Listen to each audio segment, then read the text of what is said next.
Hello everyone, welcome to sweet memories. Upcoming రివ్యూలోకి వెళ్ళిపోదాం.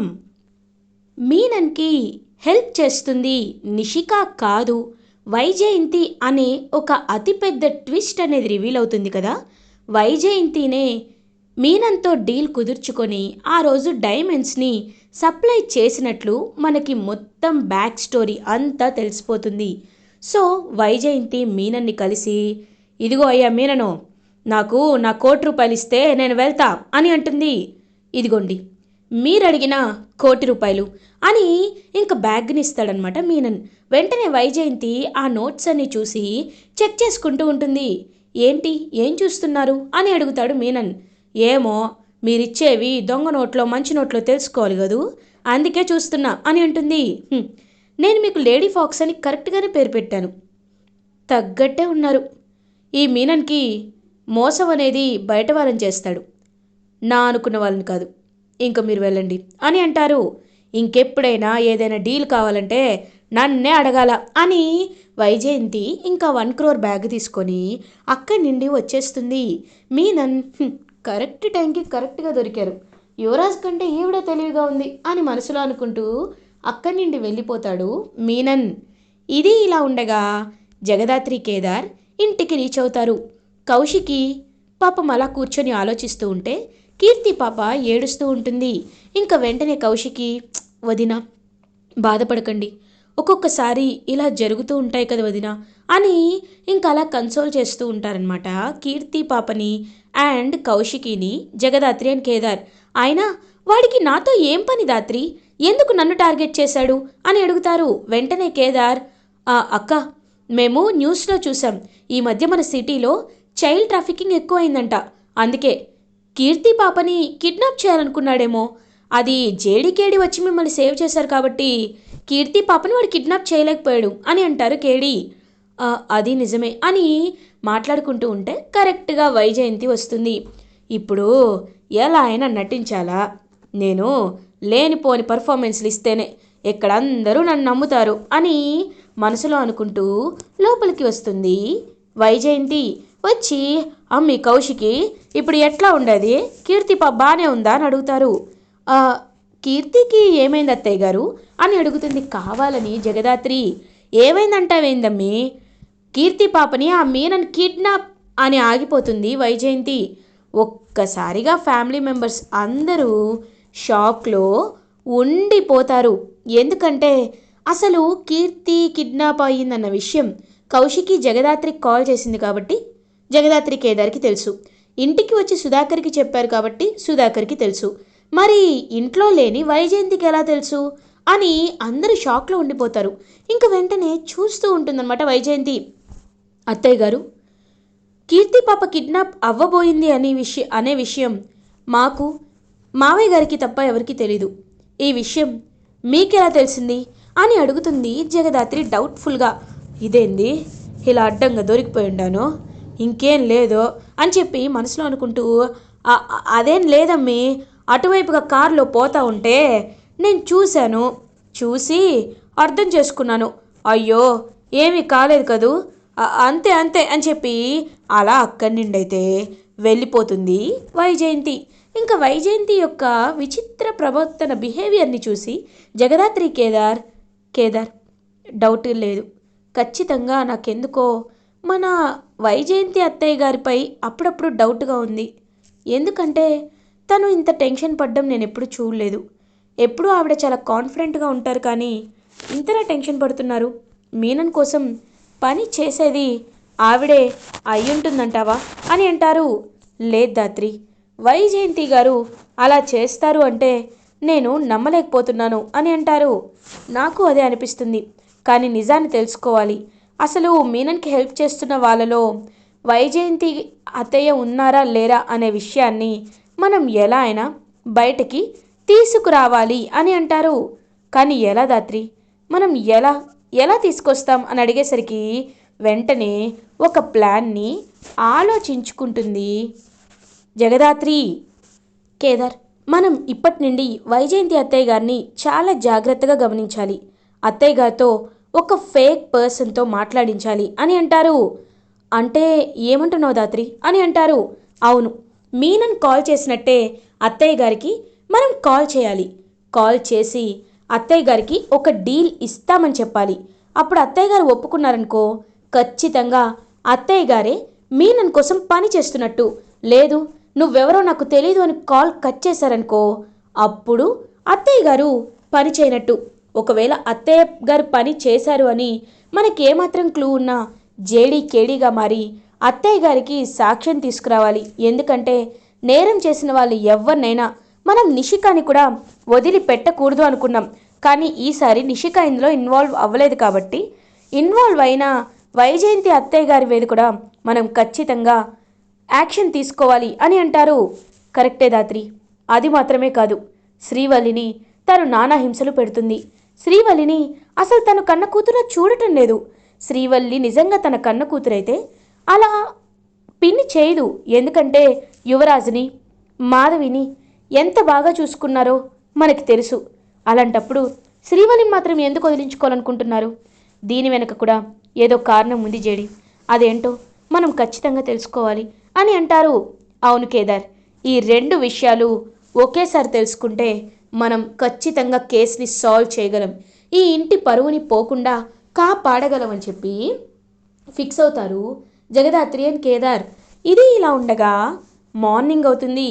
వైజయంతి అలా అటు ఇటు తిరుగుతూ ఆలోచిస్తూ ఉంటే అదే టైంకి నిషిక వైజయంతి దగ్గరికి వస్తుంది. ఏంటి అత్తయ్య గారు పొద్దు పొద్దునే లేచి అటు ఇటు తిరుగుతున్నారు, ఏదైనా పోగొట్టుకున్నారా అని అడుగుతుంది. అబ్బే అలాంటిదేమీ లేదమ్మీ, ఏమో నీ గురించే ఆలోచిస్తూ ఉండా అని అంటుంది. ఏంటి నా గురించి మీరు ఆలోచిస్తున్నారా? ఏం ఆలోచిస్తున్నారు అని అడుగుతారు. నెల ఇరికిద్దామా అని అనేసరికి ఒక్కసారిగా షాక్ అయిపోతుంది నిషిక. ఏంటి నన్ను ఇరికిచ్చడమా అని అంటారు. అదేమీ లేదు. అవును నువ్వు నా దగ్గరికి ఎందుకు వచ్చావు అని అడుగుతుంది. మీరు యువరాజ్ని ప్రేమగా చూసుకుంటారు కాబట్టి ఎవరికి చెప్పని నిజం మీకు చెప్పాలనుకుంటున్నాను.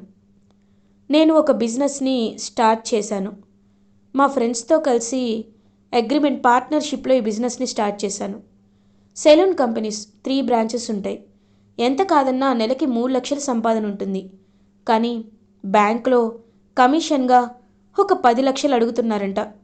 నా దగ్గర డబ్బులు లేవు. మీరేమైనా ఉంటే అడ్జస్ట్ చేస్తారేమోనని మిమ్మల్ని అడుగుతున్నాను. నా మనసు చంపుకొని అడుగుతున్నాను అని అంటారు. అమ్మే నిషి, ఇందులో మనసు చంపుకోవడం ఏంటి, గుండె చంపుకోవడం ఏంటి? నువ్వు నా కోడలివే, నా కూతురు లాంటి దానివే. అలాంటప్పుడు నీ కోసం నేను డబ్బులు ఇవ్వనా? ఒక్క నిమిషం ఆగు అని చెప్పి ఇంక వెంటనే లోపలికి వెళ్ళి తన బ్యాగ్ తీసి అందులో ఉన్న 10 లక్షలు నిషికాకి ఇవ్వడానికి తీసుకొస్తుంది. ఇంక నిషిక ఒక్కసారిగా షాక్ అవుతుంది. ఏంటి ఇంత ఇమ్మీడియట్గా ఇచ్చేశారు? అంటే మీ దగ్గర డబ్బులు ఉంటాయా అని అంటుంది. ఉంటాయంటే అలా కాదమ్మీ, ఏదో ఎప్పటి నుండో కూడబెట్టుకుంది దాచిపెట్టుకున్నా అని అంటారు. ఓ అవునా, సరే అయితే ఈ విషయం మీరు అని అనేసరికి ఖచ్చితంగా ఈ డబ్బులు మళ్ళీ నాకు తిరిగి ఇచ్చేయాలి. ఎందుకంటే యువరాజుని నమ్మినట్టే నేను నిన్ను నమ్ముతున్నాను అని అంటుంది. సరే లాభాలు రాగానే మీకు నేను తిరిగిస్తాను. ఇంకోటమ్మీ, ఈ విషయం నువ్వెవరితో చెప్పొద్దు అని అంటారు. సరే చెప్పను అని. ఏంటి ఈవిడిని చూస్తుంటే ఏదో తేడా కొడుతుంది, అసలు నిజమేనా అబద్ధమా అని అలా ఇంకా ఆలోచిస్తూ ఆ 10 lakhsని తీసుకొని అక్కడి నుండైతే వెళ్ళిపోతుంది నిషిక. ఇంక వెంటనే వైజయంతి ఏదో ఒకటి నా కూతురు, నా కోడలు, నా కొడుకు ఇద్దరూ బాగుపడ్డమే కదా నాకు కావాలి అని చెప్పి మనసులో అనుకుంటూ వెళ్ళిపోతుంది. ఇదంతా దూరం నుండి జగదాత్రి గమనిస్తుంది. ఇప్పటికిప్పుడు 10 lakhs అత్తయ్య గారికి ఎలా వచ్చాయి? లేదు, సంథింగ్ ఈజ్ రాంగ్. మనం అనుకున్న పని చేయాలి. కేడి పద వెళ్దామని చెప్పి ఇంకా అలా జగదాత్రి కేదార్ జేడీ కేడీగా మారి ఇంకా వెంటనే వెళ్తారనమాట. వెళ్ళి రమ్యకి కాల్ చేస్తారు. రమ్య దగ్గరికి పోలీస్ స్టేషన్కి వెళ్ళి, రమ్య మన దగ్గర ఎవరైనా మిమిక్ ఆర్టిస్ట్ ఉన్నారా అని అడుగుతారు. ఉన్నారు మేడం అని చెప్పి ఒక అతన్ని పిలిపిస్తారు. సో ఇంకా అతను వెంటనే వస్తాడు. మీనన్ వాయిస్లా ఇమిటేట్ చేయమని ఇంకా ఫోన్ చేపిస్తారు. వెంటనే ఫోన్ లిఫ్ట్ చేస్తుంది వైజయంతి. ఇంకా మీనన్లా మాట్లాడుతూ, హలో నేను మీనన్ని అని అంటారు. మీనను నువ్వేందిలా కాల్ చేసి ఉండవు అని అంటారు. ఏమీ లేదు వైజయంతి గారు, మీకు ఇంకొక డీల్ ఇవ్వడానికి కాల్ చేశాను అని అంటారు. ఏంది మాట తేడాగా ఉంది, ఎప్పుడు నన్ను అదేదో ఫాక్స్ గీక్స్ అంటాడు, ఇప్పుడేమో వైజయంతి గారు అంటున్నాడు, ఇంత రెస్పెక్ట్ మీననివ్వడే, నువ్వు మీననేనా అని అడుగుతుంది. ఒక్కసారిగా షాక్ అయిపోతారు జేడీకేడి. ఇంకా వెంటనే కాల్ కట్ అనేసరికి కాల్ కట్ చేసేస్తారు. అమ్మో ఇది ఏదో తేడా ఫోన్ లాగే ఉండదే అని వైజయంతి అక్కడి వెళ్ళిపోతుంది. ఖచ్చితంగా ఏదో దాచి పెడుతున్నారు కేదార్, ఇప్పటితో కన్ఫర్మ్ అయిపోయింది, ఇది ఖచ్చితంగా వైజయంతి గారు వాళ్ళ కోసం పనిచేస్తున్నారని. ఎందుకంటే ఏదో ఇలా ఎప్పుడు పిలవవు కదా అని అంటున్నారంటే డీల్ కుదుర్చుకున్నట్టే. ఇప్పుడు మనం వైజయంతి అత్తయ్య తప్పు చేస్తున్నారని సాక్ష్యాలని నిరూపించాలి అని గట్టిగా ఫిక్స్ అవుతారు జేడీకేడి. ఇంకా జగదాత్రి కేదార్ ఇంటికి రీచ్ అవుతారు. ఇంటికి రీచ్ అయ్యాక వైజయంతి వైపు చూస్తూ ఉంటే, ఏందమ్మి అలా చూస్తున్నారో అని అడుగుతారు. ఏం లేదు అత్తయ్య గారు అని అక్కడి నుండి వెళ్ళిపోతూ, ఖచ్చితంగా మీనన్ ఇంకొక డీల్ మాట్లాడతాడు, అది మనం సాక్ష్యాలతో సహా పట్టుకొని మీనన్ని అరెస్ట్ చేయాలి. వైజయంతి అత్తయ్య గారినే ఎరవేసి వైజయంతి అత్తయ్య గారి ద్వారానే ఖచ్చితంగా మీనన్ని పట్టుకోవాలి అని ప్లాన్ వేసుకుంటూ ఉంటారు జగదాత్రి కేదార్. అదే టైంలో శ్రీవల్లి అయితే ఇంకలా చూస్తూ ఉంటుందన్నమాట. శ్రీవల్లి మొత్తం రూమ్ అంతా క్లీన్ చేస్తూ ఉంటే జగదాత్రి కేదార్ వాళ్ళ రూమ్కి వస్తారు. వచ్చి ఇదేంటి శ్రీవల్లి, నువ్వెందుకు మా రూమ్ని క్లీన్ చేస్తున్నావు అని అడుగుతారు. ఏముంది వదిన, అయినా ఎవరైనా మనవాళ్ళే కదా, మన రూమ్స్ మనం క్లీన్ చేసుకుంటే తప్పేముంది వదిన అని అంటుంది. కరెక్టే కానీ అని అనేలోపు ఇంకా అలా సుహాసిని ఫోటో అయితే కింద పడిపోతుంది. వెంటనే అలా శ్రీవల్లి సుహాసిని ఫోటో తీసి బయట పెడుతుంది. ఇంకా బయటపట్టి కరెక్ట్గా చూసేసరికి ఒక్కసారిగా శ్రీవల్లి షాక్ అవుతుంది. ఇంకా సుహాసిని వైపు చూస్తూ ఉంటుంది. వెంటనే జగదాత్రి కేదార్, ఏమైంది అలా చూస్తున్నావు అని అడుగుతారు. ఈ ఫోటో అని అనేసరికి, ఏమైంది శ్రీవల్లి, ఈ ఫోటోలో ఏముంది, ఇది మా అమ్మ ఫోటో అని అంటాడు కేదార్. ఇంక వెంటనే ఈ ఫోటోనే అమ్మ నాకు అనాథ శరణాలయంలో ఇచ్చింది అని చెప్పగానే ఒక్కసారిగా షాక్లో ఉండిపోతారు జగదాత్రి కేదార్. ఇంక వెంటనే జగదాత్రి కేదార్కి విషయం అంతా అర్థమవుతుంది. అంటే చిన్నప్పటి నుండి నువ్వు అమ్మ అనుకుంది ఈవిడేనా అని అంటారు. అవును, ఈవిడే నా అమ్మ అనుకున్నాను, కానీ తర్వాత వైజయంతి గారే మా అమ్మ అని నిజం తెలుసుకున్నాను అని చెప్పడంతో ఇంకా ఒక్కసారిగా జగదాత్రి కేదార్ ఇద్దరు బయటకు వచ్చేస్తారు. వచ్చి, ఏం జరుగుతుంది దాత్రి, మా అమ్మ ఫోటోని ఎందుకు పిన్ని శ్రీవల్లి అమ్మ ఫోటోగా ఇచ్చింది, ఇక్కడికి వచ్చాక ఎందుకు ఫోటోని చూడనివ్వకుండా చేసింది, అంటే దీని అంతటికీ కారణం అని అంటారు. అవును కేదార్, మనం అనుకున్నది కరెక్టే, మనం కరెక్ట్గా అనుకున్నాం. శ్రీవల్లి నీ తోడ పుట్టిన చెల్లెలు, శ్రీవల్లి మీ అమ్మ సుహాసిని గారి కూతురు. కానీ ఈ విషయాన్ని ఏదో కారణంతో వైజయంతి అత్తయ్య గారు దాచి పెడుతున్నారు. దాచి పెట్టిందే కాకుండా ఈ విషయాన్ని ఎవరికి తెలియనివ్వకుండా తనపై నింద పడినా సరే దాచేయాలి అనుకుంటున్నారు అని అంటారు జేడి అలియాస్ జగదాత్రి. సో వెంటనే కేదార్ ఆలోచనలో పడి, ఖచ్చితంగా ఈ విషయాన్ని అందరికీ తెలిసేలా చేయాలి, లేకపోతే మనం శ్రీవల్లికి అన్యాయం చేసిన వాళ్ళమవుతాం అని అంటారు. కరెక్టే, కానీ అలా చేయాలి అంటే మనం ఒక ప్లాన్ వేసుకోవాలి అని ఇంక వెంటనే జేడీకేడీగా మారి వైజయంతికి కాల్ చేస్తారు. హలో వైజయంతి గారు, మేం మీతో మాట్లాడాలనుకుంటున్నాం, ఒక ప్లేస్కి రండి అనేసరికి గజగజ వణుకుతూ ఉంటుంది వైజయంతి. ఏందమ్మి జేడే, నన్ను ఎందుకు ఇక్కడ పిలిపించావు అని అడుగుతారు. ఎందుకో చెప్తాం, కానీ మీరు ఒక విషయాన్ని ఎందుకు మర్చిపోతున్నారు, శ్రీవల్లి మీ కన్న కూతురు కాదు కదా అని అనేసరికి ఒక్కసారిగా షాక్ అయిపోతారు. అలా ఇంకా వైజయంతి, ఏం మాట్లాడుతున్నారు మీరు, నాకేమీ అర్థం కావట్లేదు, శ్రీవల్లి నా కన్న కూతురు కాకపో మీరు నటించకండి, కావాలని అబద్ధం చెప్పకండి, మా దగ్గర సాక్ష్యాలు కూడా ఉన్నాయి, ఎందుకు అబద్ధాలు ఆడుతున్నారు, శ్రీవల్లి మీ కన్న కూతురు కాకపోయినా మీరు తన్ని టార్చర్ పెడుతున్నారని మాకు ఇన్ఫర్మేషన్ వచ్చింది, కాబట్టి నేను చెప్పేది జాగ్రత్తగా వినండి, శ్రీవల్లి మీ కన్న కూతురు కాదు అని, తను కేదార్ వాళ్ళ చెల్లెలు అని మీరు అందరి ముందు ముఖ్యంగా సుధాకర్ గారి ముందు ఒప్పుకోవాలి. లేదు నేను ఒప్పుకోను అనంటే ఏందమ్మి ఏం చేస్తావు, ఒప్పుకోకపోతే ఏం చేస్తావు అని అడుగుతుంది. ఒప్పుకోకపోతే ఏం చేస్తానా, ఒకసారి కాల్ రికార్డ్ వినండి అనేసరికి ఇంకా రికార్డర్ వింటారు. వినేసరికి ఒక్కసారిగా షాక్ అయిపోతారు.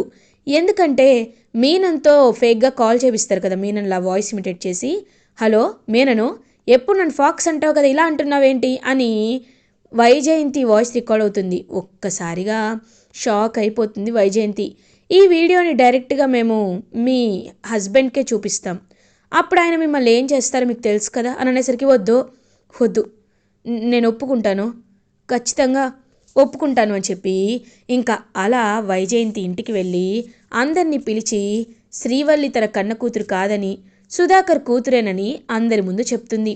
ఒక్కసారిగా సుధాకర్ వైజయంతి చెంప పగలకొట్టి, ఇంతటి నీచానికి ఒడిగడతావా పాపాత్మురాల, ఖచ్చితంగా నీకు ఆ దేవుడు శిక్ష వేస్తాడు, కానీ నా కూతుర్ని ఎంత ఇబ్బంది పెట్టాలనుకున్నావని పాపం శ్రీవల్లిని హక్ చేసుకొని, చూడమ్మా శ్రీవల్లి, ఇకపై నీకు ఎలాంటి కష్టం రానివ్వను, నువ్వు ఎవ్వరికీ భయపడాల్సిన అవసరమే లేదు, నువ్వు హ్యాపీగా చదువుకోవచ్చు, నిన్ను ఎవ్వరు ఆపరు అని చెప్పి గట్టిగా చెప్పి ఇంకలా శ్రీవల్లిని చదివిస్తానని వైజయంతికి బాగా ఇంకా ప్లాన్ని తిప్పి కొడతారు జగదాత్రి, కేదార్ అండ్ సుధాకర్. ఇలా ఎపిసోడ్ ఎండ్ అవుతుంది. ఫర్దర్ ఎపిసోడ్ రివ్యూస్ ముందుగా మీకు కావాలి అనుకుంటే మా ఛానల్ని సబ్స్క్రైబ్ చేసుకోండి. Thanks for watching.